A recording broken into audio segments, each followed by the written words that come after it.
संसद में इस वक्त भारी हंगामा हो रहा है। इस बीच one nation one election bill को संसद में स्वीकार करने के वोटिंग हुई है।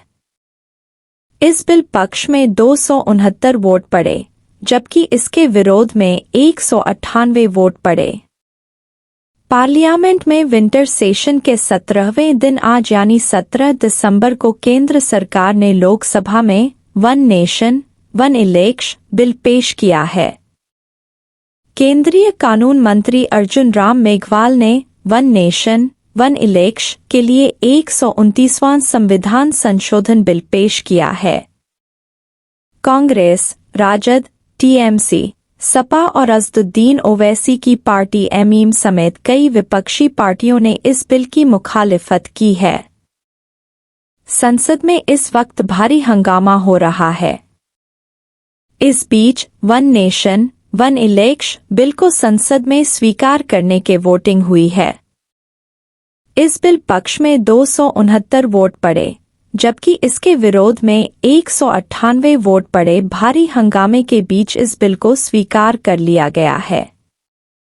केंद्रीय गृह मंत्री अमित शाह के सुझाव के बाद कानून मंत्री अर्जुन राम मेघवाल ने लोकसभा अध्यक्ष ओम बिरला से इस बिल को व्यापक चर्चा के लिए संसद की संयुक्त समिति यानी जेपीसी को भेजने की गुजारिश की है।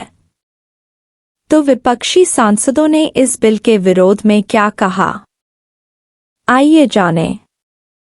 ओवैसी ने बीजेपी पर बोला हमला। बिल पर चर्चा के दौरान एमईएम चीफ और हैदराबाद से लोकसभा सांसद असदुद्दीन ओवैसी ने बीजेपी पर जमकर हमला बोला है।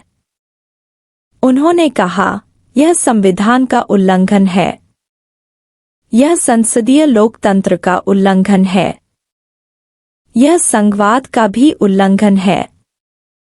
यह बिल सीधे राष्ट्रपति शैली के लोकतंत्र के लिए लाया गया है। साथ ही उन्होंने पीएम नरेंद्र मोदी बिना नाम लिए कहा, यह बिल अकेले ही देश की सभी क्षेत्रीय पार्टियों को खत्म कर देगा। इसे सिर्फ एक सर्वोच्च नेता नरेंद्र मोदी के अहंकार को संतुष्ट करने के लिए लाया जा रहा है।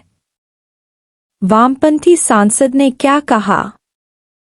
वहीं वामपंथी सांसद अमराराम ने कहा, यह बिल संविधान और लोकतंत्र को खत्म करके तानाशाही की ओर ले जाने की कोशिश है। स्थानीय निकाय राज्य सरकार का है, आप इसे भी लेना चाहते हैं। ऐसा इसलिए क्योंकि आखिरी फैसला आपका ही होगा।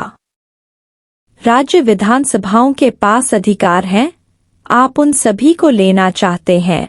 कल्याण बनर्जी ने वन नेशन वन इलेक्शन के लिए लाए गए संविधान संशोधन बिल का विरोध किया है। साथ ही इसे संविधान पर हमला बताते हुए कल्याण बनर्जी ने कहा, यह अल्ट्रा वायरस है। पार्लियामेंट के पास कानून बनाने का अधिकार है। राज्य विधानसभा को भी कानून बनाने का अधिकार है।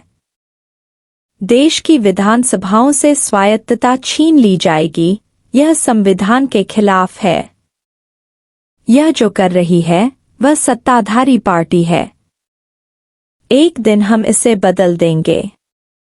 यह इलेक्शन सुधार नहीं है, यह एक सज्जन की इच्छा को पूरा करने की कोशिश है। सपा सांसद ने क्या कहा? समाजवादी पार्टी के सांसद धर्मेंद्र यादव ने वन नेशन वन इलेक्शन का विरोध करते हुए कहा, 2 दिन पहले संविधान की शपथ लेने में कोई कसर नहीं छोड़ी गई। 2 दिन के अंदर ही संघीय ढांचे के खिलाफ ये बिल लाए गए हैं। इस सदन में बाबा साहेब से बड़ा विद्वान कोई नहीं बैठा है। संविधान की मूल भावना के खिलाफ जाकर तानाशाही लाने की कोशिश हो रही है।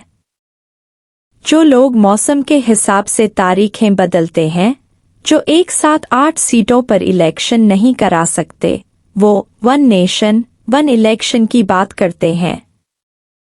ये बीजेपी वाले तानाशाही लाने के नए नए तरीके खोज रहे हैं।